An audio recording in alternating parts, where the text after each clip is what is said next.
Sergeant Elijah Thornton kicked open the general store door. Bodies stacked against the back wall, all black, all shot execution style. Fresh powder burns on their foreheads. White hoods hung on pegs above them like trophies. Boot steps echoed from the street outside. Multiple men, coming fast. The summer of 1876 marked 11 years since the 13th Amendment supposedly ended slavery across the United States. Yet in dozens of towns scattered throughout Texas and the former Confederacy, a different system had taken root that replicated bondage through terror rather than legal ownership. White supremacist organizations operated openly in places like Millbrook, a cattle town of roughly 2,000 souls located 60 miles northwest of Austin,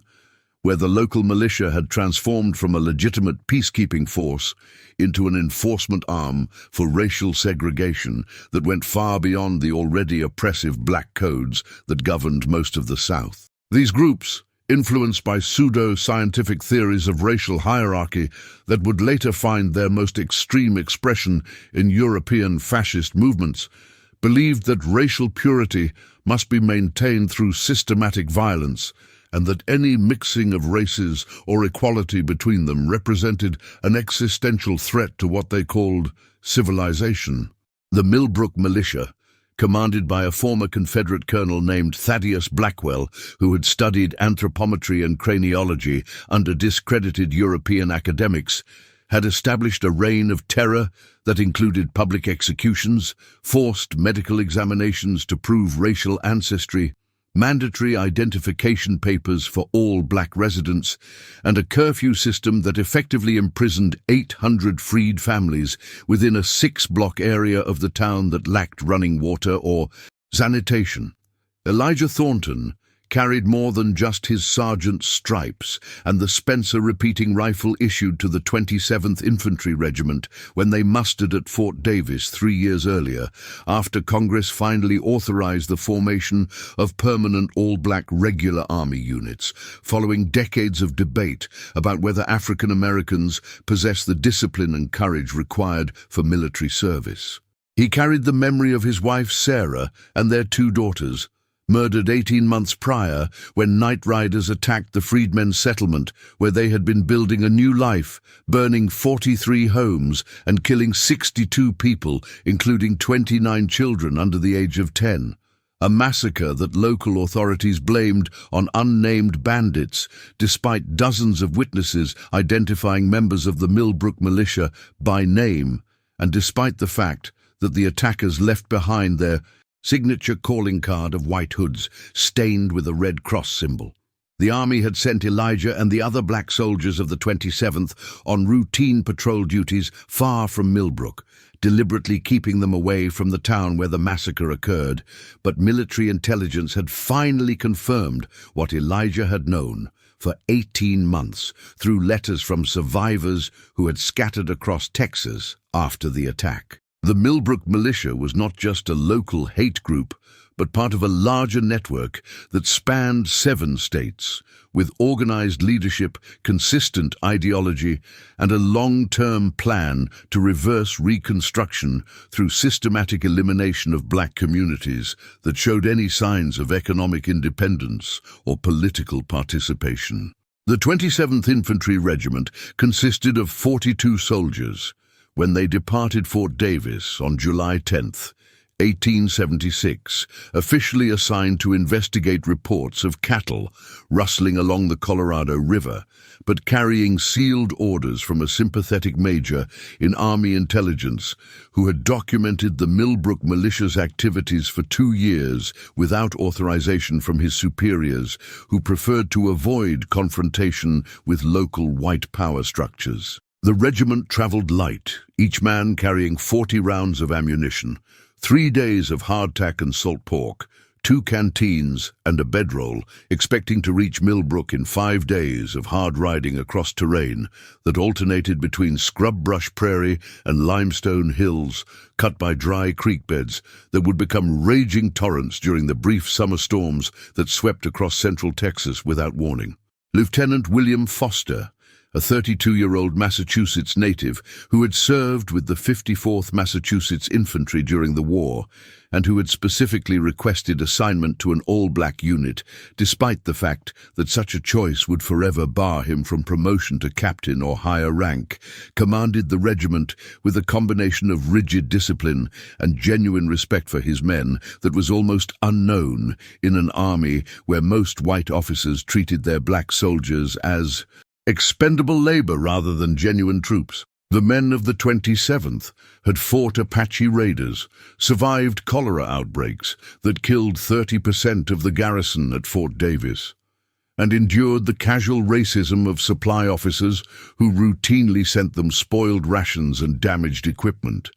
But none of them had experience with urban combat or the political complexities of intervening in what the War Department officially classified as a local law enforcement matter beyond federal jurisdiction. The regiment reached the outskirts of Millbrook on July 16, 1876, taking up positions in an abandoned ranch 2 miles south of town, where they could observe the main road and the militia's patrol patterns without revealing their presence. Elijah spent 2 days watching through field glasses as the militia conducted their routine of terror with the precision of a military operation, noting that guards changed shifts every 4 hours at 6 checkpoints that controlled access to the black section of town. That morning, roll calls forced every black resident to appear in the town square for counting and inspection.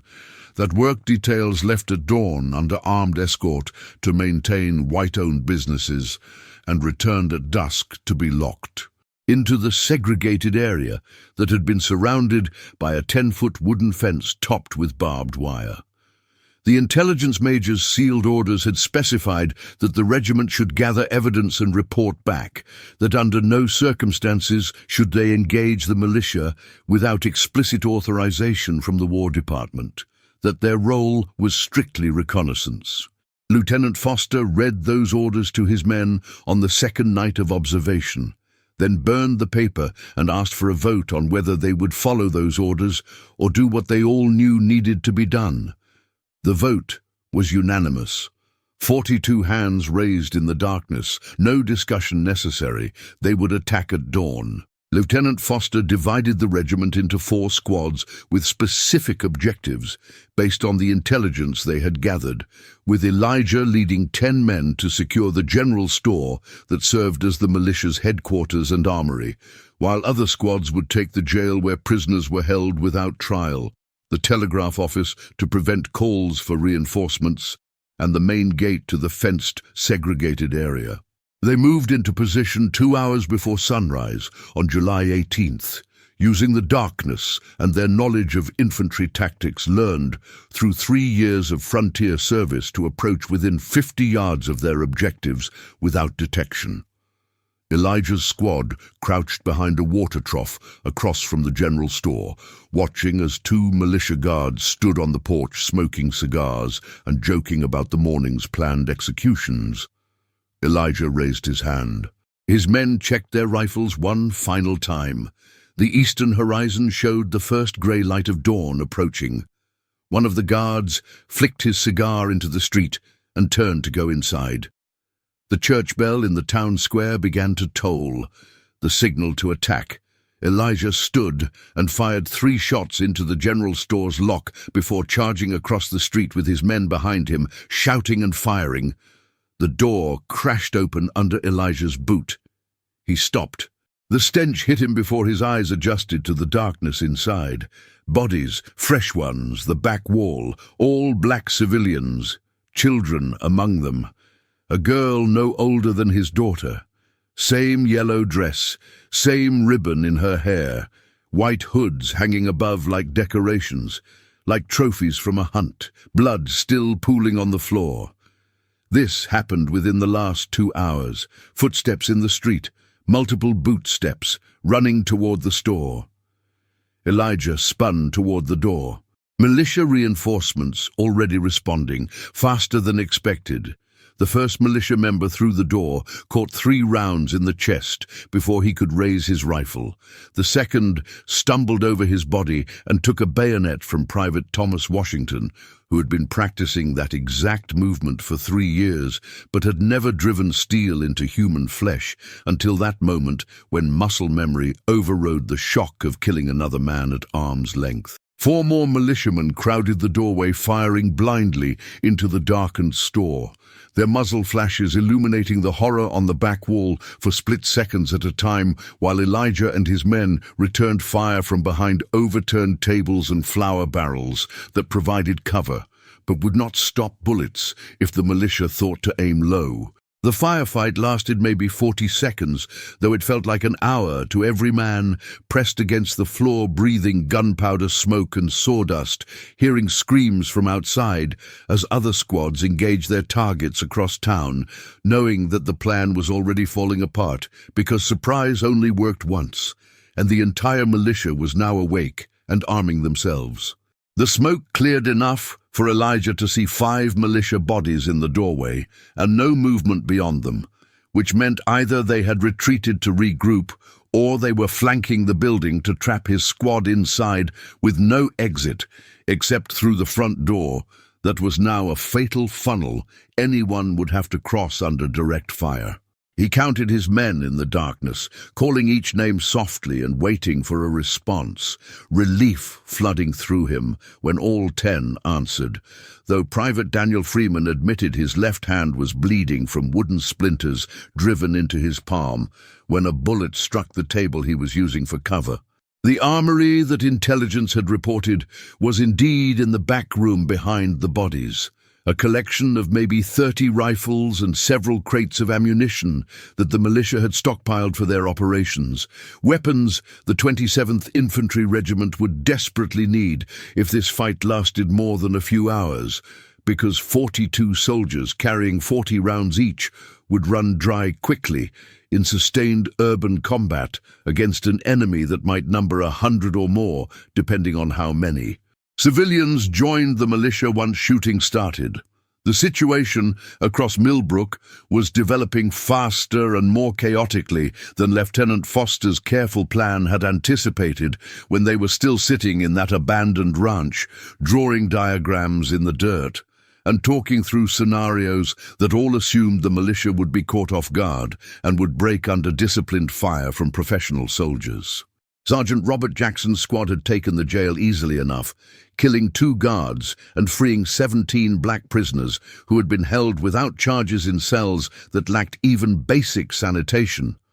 But now they were pinned down by militia firing from the courthouse across the street, where a brass bell kept ringing to summon reinforcements from the surrounding countryside. Corporal Isaiah Moore's squad had secured the telegraph office after a brief fight that left one of his men shot through the shoulder, and the telegraph operator dead at his station with his hand still on the key. But cutting the lines had not stopped the militia from sending riders in multiple directions to call for help from neighboring towns, where similar organizations operated with the same ideology and the same willingness to use violence to maintain their vision of racial hierarchy. The squad assigned to open the main gate into the segregated area had succeeded in breaching the fence, but found that most of the black families were too terrified to flee, having lived under militia control for so long that the sudden appearance of black soldiers wearing Union blue seemed like a trick or a trap that would lead to even worse reprisals once the soldiers inevitably left them to their fate. Lieutenant Foster had positioned himself with a 5-man reserve squad in the Methodist church that overlooked the town square, using the bell tower as an observation post where he could see most of Millbrook laid out below him like a tactical map made real, with smoke rising from multiple locations and bodies in the streets, and civilians running in all directions trying to find safety that did not exist anywhere in a town that had become a battlefield without warning. He watched through field glasses as militia members emerged from houses across the white section of town, maybe 50 men armed with rifles and shotguns and pistols, forming into groups without any apparent leadership but with enough tactical sense to avoid bunching up into targets while they moved toward the sound of gunfire and the positions his squads were desperately trying to hold. The church bell that had signaled the attack was now working against them. Its continued tolling, bringing more militia into the fight with each passing minute. And Foster realized with sickening clarity that his regiment was outnumbered at least 2-1, and that number would only grow worse as the morning progressed and riders returned with reinforcements from the countryside. The mathematical reality of their situation was brutal and simple in a way that staff officers rarely acknowledged when they drew up operational plans in the safety of headquarters, far from the actual fighting where theories about force ratios and tactical advantage collided with the messy truth of men bleeding and dying in streets they had never seen before yesterday. The 27th Infantry Regiment had 42 soldiers minus the one already wounded at the telegraph office, meaning 41 effective combatants against at least 50 militia now, and probably 100 by noon, and possibly 200 by nightfall, if the riders reached neighboring towns, and convinced even a fraction of their supporters to come fight against what they would inevitably characterize as a federal invasion of local sovereignty. Each soldier carried 40 rounds of ammunition, meaning the entire regiment had roughly 1,600 rounds total, assuming no one had fired more than a few shots during the initial assault, and Elijah's squad had just expended at least 60 rounds in the general store firefight, which meant the ammunition situation was already critical before the real battle had even begun. The armory in the back room provided maybe another 1,000 rounds, if they could hold the general store long enough to redistribute the captured weapons and ammunition to the other squads. But doing so would require breaking contact and maneuvering through streets, where the militia now had superior numbers and local knowledge of every alley and building and hidden firing position. Elijah made his decision without consulting Lieutenant Foster, because communication across the town was now impossible, with militia controlling the streets between the general store and the church where Foster had set up his command post. He sent Private Washington and 2 others out the back window of the store with orders to work their way to the jail, where Sergeant Jackson's squad was pinned down, carrying as many captured rifles as they could manage, along with 2 crates of ammunition that might buy Jackson enough time to extract his squad and the freed prisoners before the militia's numerical advantage became overwhelming. The remaining 7 men in Elijah's squad would hold the general store and its armory for as long as possible, denying those weapons to the militia while serving as a strong point that would hopefully draw enemy attention away from the other objectives and give Lieutenant Foster time to consolidate the regiment into a defensive position that could survive until nightfall, when darkness might provide cover for either escape or a counterattack, depending on how desperate their situation became. Private Washington hesitated at the window, looking back at Elijah with an expression that conveyed everything neither man could say aloud in front of the others.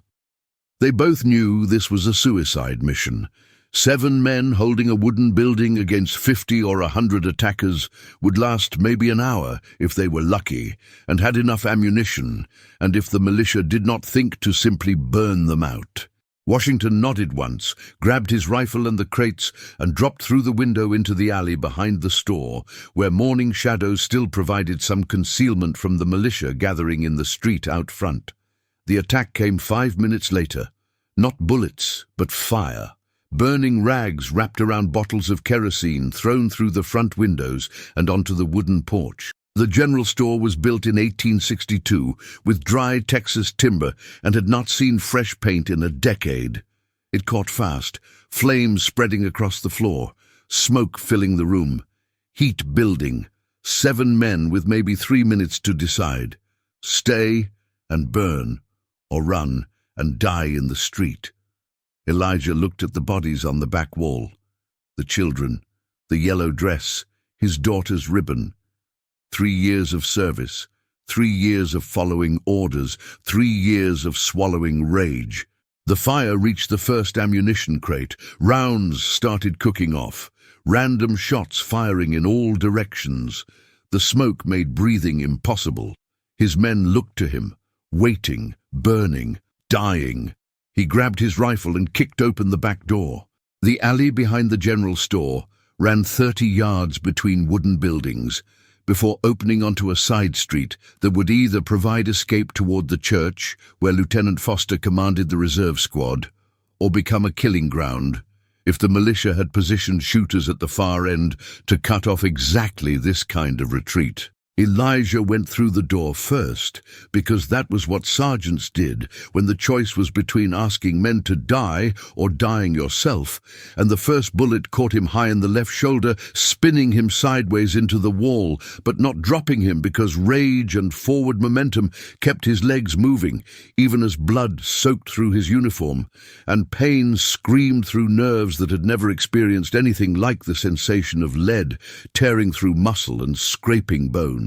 His remaining 6 men poured through the door behind him, firing at muzzle flashes from the far end of the alley, where 3 militia members had indeed positioned themselves to do exactly what Elijah had feared, and in the chaos of smoke and noise and men stumbling over each other in the narrow space between buildings, 2 of those militia shooters went down, while the 3rd ran, leaving his rifle behind in his panic to escape the disciplined return fire from soldiers who had trained for 3 years to reload and aim and fire, even when everything inside them screamed to just run. The squad made it to the side street with 5 men still on their feet, plus Elijah, who was upright through sheer willpower, and the knowledge that sitting down to rest meant bleeding out in a Texas alley while the mission failed and 800 black families went back to living behind barbed wire fences or got massacred in retaliation for this failed rescue attempt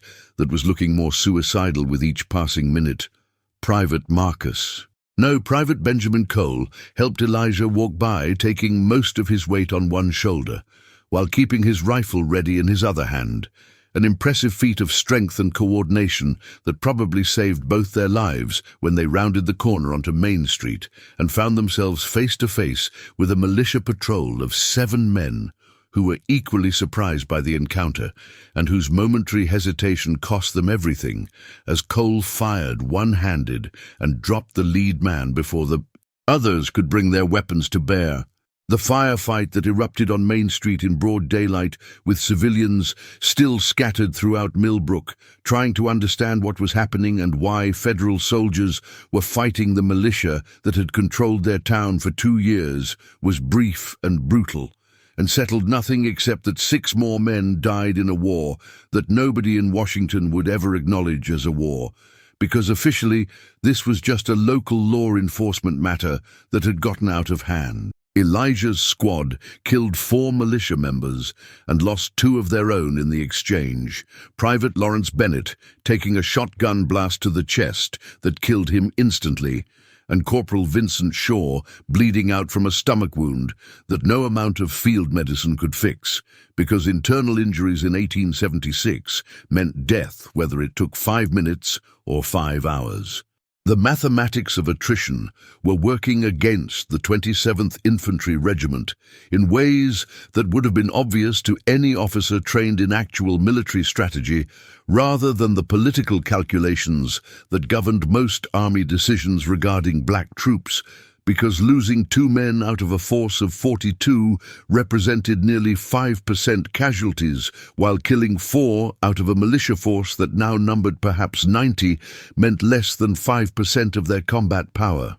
Eliminated, and the militia could afford that trade all day long, while the regiment could not survive another hour of fighting at this rate. The church, where Lieutenant Foster had established his command post, was now under direct assault from at least 30 militia members who had realized that taking out the observation post would blind the federal forces and eliminate any possibility of coordinated action across the multiple strongpoints, where squads were fighting isolated battles without communication or mutual support. Foster had pulled his 5-man reserve down from the bell tower after militia sharpshooters started putting rounds through the wooden walls at a rate that made staying up there more dangerous than useful, And now all 6 men, including Foster himself, were barricaded behind pews that provided concealment, but almost no actual protection from the heavy rifle fire that was systematically destroying the interior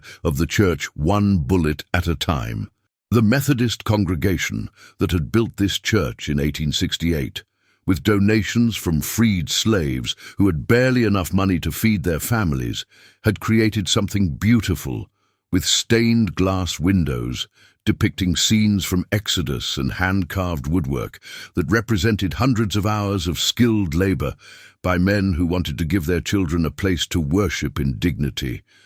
And now that beauty was being obliterated by men who saw the church not as sacred space,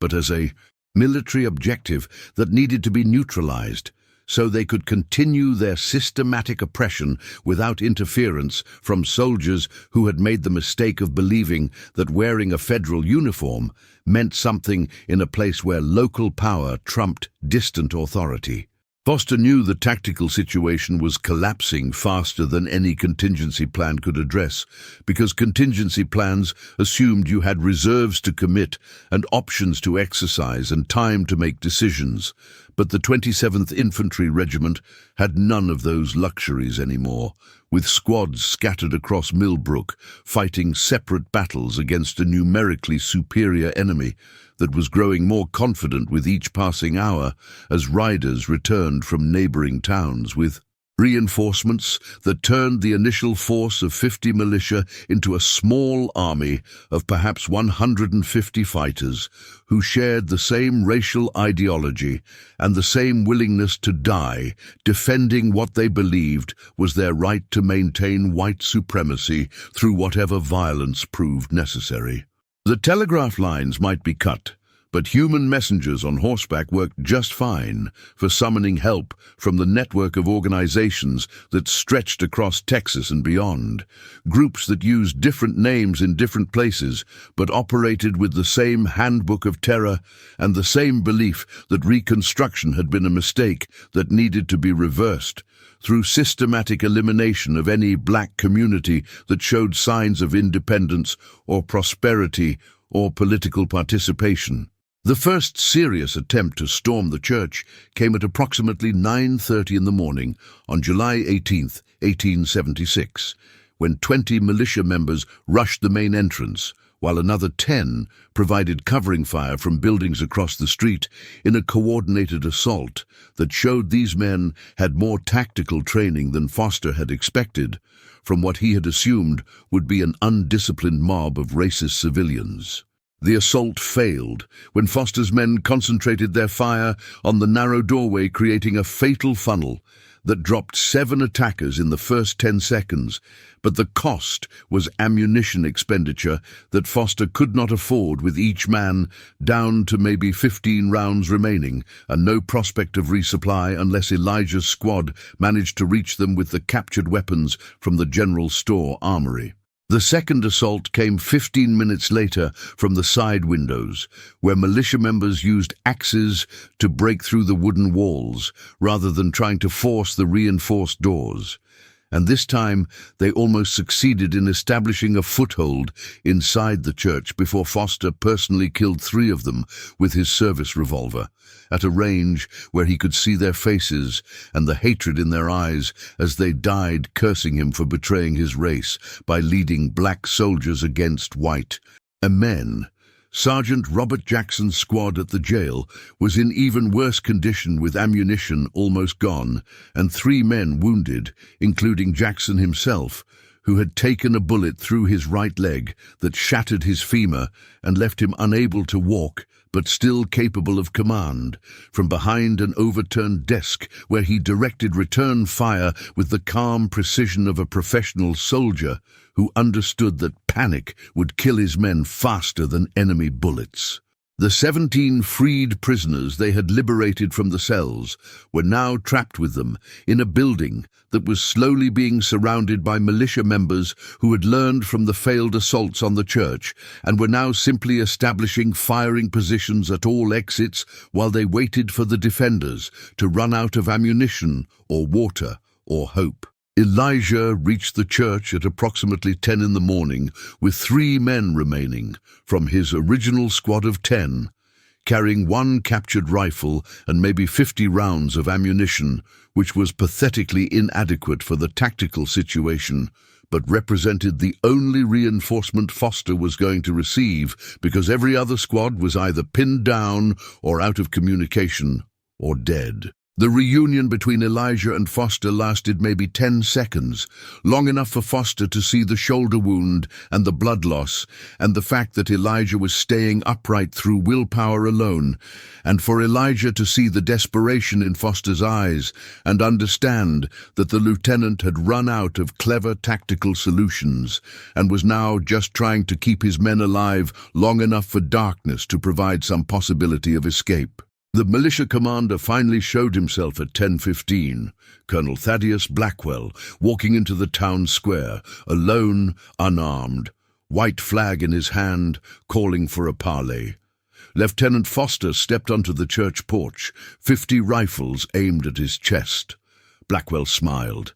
the smile of a man who knows he has already won. He started talking about terms, about surrender, about mercy for soldiers who were just following orders. His voice carried across the square, reasonable, almost kind, explaining how they could all walk away from this, how the 27th Infantry Regiment could march out of Millbrook with honor,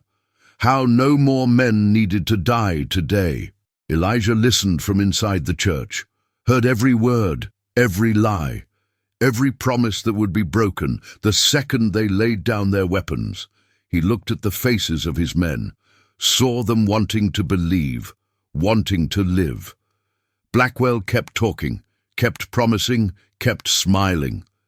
Elijah raised his rifle. Foster's hand shot out, grabbed the barrel. Their eyes met. Foster shook his head slowly. Not yet, not like this. Blackwell was still talking, still promising mercy they would never receive. Lieutenant Foster stepped down from the church porch and walked across the town square toward Colonel Blackwell, with his hands visible and empty, a gesture of apparent willingness to negotiate that bought exactly what he intended it to buy, which was 30 seconds of confusion among the militia members who lowered their rifles slightly because their commander had initiated a parley under a white flag, and violating that tradition would make them look dishonorable even by the standards of men who had just spent the morning trying to burn federal soldiers alive. Foster used those 30 seconds to close the distance between himself and Blackwell to approximately 15 feet,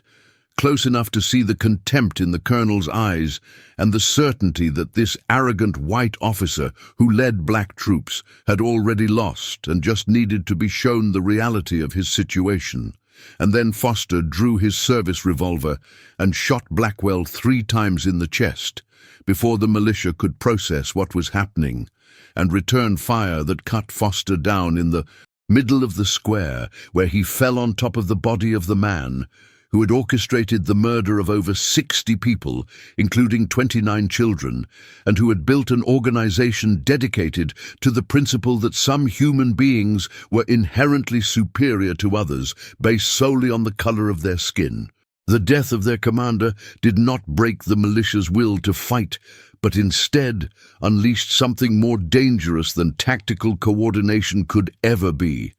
which was pure rage channeled through men who had spent their entire lives being told they were superior and who now faced the humiliation of being challenged by black soldiers wearing federal uniforms that represented everything they hated about Reconstruction and federal authority, and the very idea that freed slaves could be equal to white men in any capacity whatsoever. The assault that followed Foster's killing of Blackwell was suicidal and savage, and exactly what Elijah had been waiting for, because rage made men stupid, and stupidity made them vulnerable, and vulnerable enemies could be killed even by a force of 38 soldiers defending 3 separate buildings against 150 attackers, who no longer cared about tactics or casualties or anything except revenge for their dead leader. The militia rushed all three defensive positions simultaneously in waves that broke against concentrated rifle fire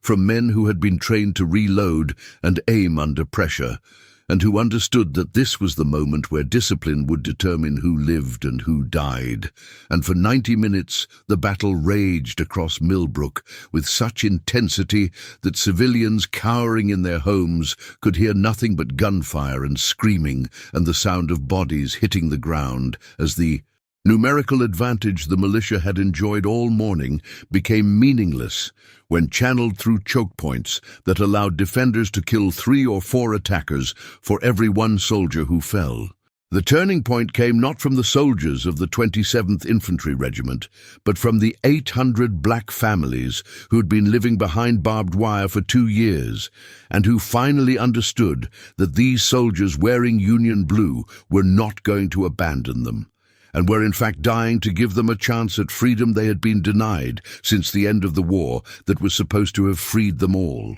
The first families to join the fight came from the segregated area, carrying whatever weapons they could find, which included axes and hammers and knives and even farming tools. Not organized or trained, but desperate and angry and willing to die for the chance to strike back against the men who had terrorized them for so long. They fell on the militia's rear positions with such ferocity that experienced fighters broke and ran, not because they were being defeated by superior tactics, but because they suddenly found themselves fighting on 2 fronts against an enemy they had not considered dangerous, because oppressed people were supposed to stay oppressed and accept their fate rather than rise up and demand the freedom that had been promised but never delivered. The mathematical reality of attrition that had been working against the 27th all morning suddenly reversed as the militia's numbers began to collapse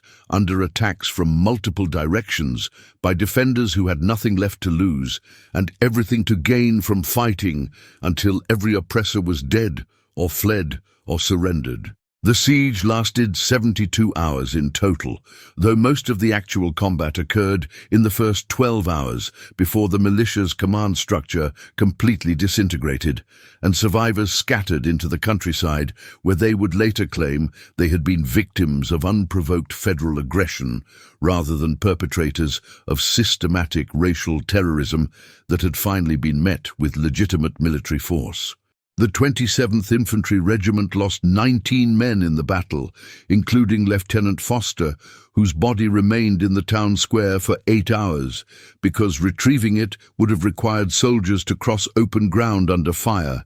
and Elijah made the tactical decision that saving living soldiers took priority over honoring dead ones, no matter how much it hurt to leave a good officer lying face down in Texas dirt, while militiamen walked past him spitting on his corpse. Sergeant Robert Jackson died from blood loss 36 hours into the siege, when infection from his shattered femur spread faster than his body could fight it, despite the efforts of freed prisoners who tried to keep him alive using folk medicine and prayer because antibiotics would not exist for another 70 years, and battlefield surgery in 1876 meant amputation or death, and Jackson was too weak for surgery by the time anyone considered trying it. Corporal Isaiah Moore survived his shoulder wound but lost the use of his left arm permanently when the bullet severed nerves that could not be repaired by any doctor in Texas or anywhere else, because nerve regeneration was barely understood by medical science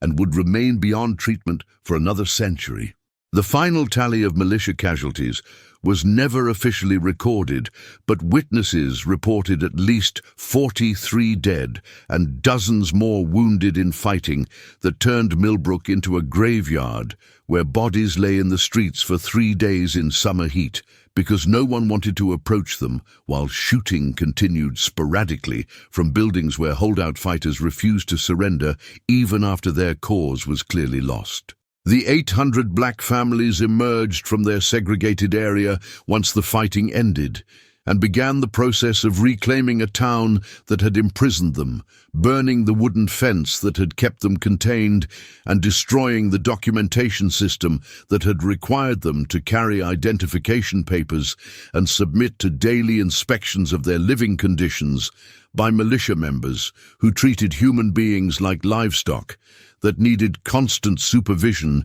to prevent rebellion or escape. Elijah and the 23 surviving soldiers of the 27th Infantry Regiment remained in Millbrook for 6 additional days, helping establish a provisional government and ensuring the militia could not regroup. But they all understood that federal authority in Texas was more theoretical than actual, and that once they departed, the town would be vulnerable to retaliation from surrounding areas where the same ideology that had created the Millbrook Militia continued to thrive among white communities that viewed Reconstruction as an invasion rather than liberation. The War Department's response to the Battle of Millbrook demonstrated with perfect clarity the political calculations that govern military policy regarding black troops and racial violence in the post-war South, where maintaining peace with former Confederates took priority over protecting freed slaves who had been promised citizenship and equal protection under law, but received neither from a federal government that was already retreating from its Reconstruction commitments. The official report filed by the major, who had provided sealed intelligence orders to Lieutenant Foster, was confiscated and destroyed. The major himself reassigned to a remote fort in Montana Territory, where his career effectively ended because officers who challenged institutional racism found themselves isolated and punished regardless of their record or competence. Every document related to the 27th Infantry Regiment's deployment to Millbrook disappeared from Army records, including casualty reports and after-action assessments, and the recommendations for valor that surviving soldiers had submitted for their dead comrades who had given their lives defending people the government claimed to care about, but clearly did not care about enough to acknowledge their sacrifice through official recognition or compensation to their families. The surviving soldiers of the 27th Infantry Regiment were reassigned to Fort Robinson in Nebraska Territory within 2 weeks of returning to Fort Davis, scattered deliberately across different units to prevent them from maintaining cohesion or sharing their story with other black soldiers who might be inspired to similar acts of defiance against local authority that violated federal law, but enjoyed protection from politicians who preferred stability over justice. Elijah Thornton and 16 other veterans requested discharges after their terms of service ended in 1879, but found that the Army had lost their enlistment paperwork and claimed they owed additional years of service because documentation could not prove when they had originally signed up, a bureaucratic tactic that kept them in uniform for another 3 years, performing labor details at remote outposts where their military experience was wasted on assignments that had nothing to do with actual soldiering. The promised pensions that should have been theirs after honorable service were denied through claims that records could not verify their combat service because the Battle of Millbrook had officially never happened, according to War Department files that showed the 27th Infantry Regiment conducting routine patrol duties in July 1876, with no significant contact with hostile forces and no casualties beyond normal illness and accident rates. By 1903, Elijah Thornton and 12 other surviving veterans of the Battle of Millbrook were living in a segregated poorhouse outside Baton Rouge, Louisiana, forgotten by the country they had served and dependent on charity from the same society that had systematically denied them the benefits and recognition they had earned through their sacrifice. The poorhouse was funded through donations from black churches and operated by freed people who understood that the elderly and disabled members of their community would receive no help from local government, which maintained separate and grossly unequal facilities for white residents, while leaving black residents to depend on their own resources, regardless of their service to the nation or their contributions to society. Elijah shared a room with 3 other men in a wooden building that leaked when it rained and had no heat in winter beyond a single stove that barely kept the main hall warm enough to prevent freezing. And he spent his days doing the only thing left to him, which was preserving the memory of the battle that the government wanted everyone to forget. The battle maps that Elijah Thornton drew in the poorhouse between 1900 and his death in 1908 were works of obsessive detail created by a man who understood that memory was all that remained when official history had been erased through deliberate destruction of records that contradicted the narrative authorities preferred to maintain. He used whatever materials he could acquire, including scraps of paper and homemade ink, and eventually cotton cloth when paper became unavailable,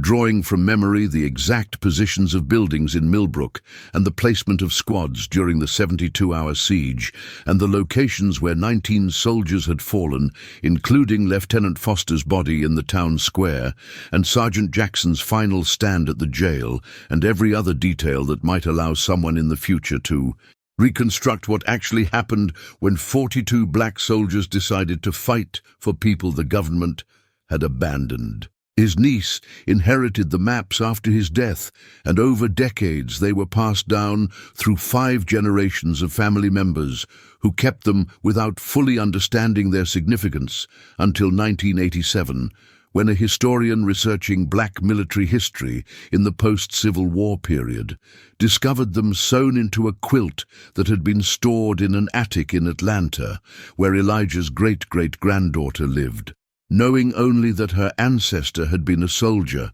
and that these drawings had been important enough to preserve through a century of family migrations and economic hardships that had scattered descendants across the country. The historian's publication of Elijah Thornton's battle maps in 1988 finally revealed the full scope of what had happened in Millbrook and the systematic erasure that had followed, forcing the army to acknowledge that the 27th Infantry Regiment had indeed fought and died in Texas in July 1876, though the official acknowledgement stopped short of reversing the pension denials or providing compensation to the descendants of soldiers whose service had been deliberately erased from history. The 800 families who had been saved by those soldiers had preserved their own memories through oral tradition, passed down through generations of children and grandchildren who grew up hearing stories about the black soldiers who came when no one else would and who fought and died so that their ancestors could live free. And in 1993, those descendants erected a monument in Millbrook that listed all 19 names of the soldiers who fell in battle and included Lieutenant William Foster, whose decision to die rather than abandon the people he had sworn to protect demonstrated that heroism transcended race, and that the principles America claimed to uphold required men willing to sacrifice everything to defend them against those who would destroy freedom in the name of maintaining hierarchy, based on nothing more substantial than skin color and ideology rooted in the false belief that some human beings were born to rule while others were born to serve.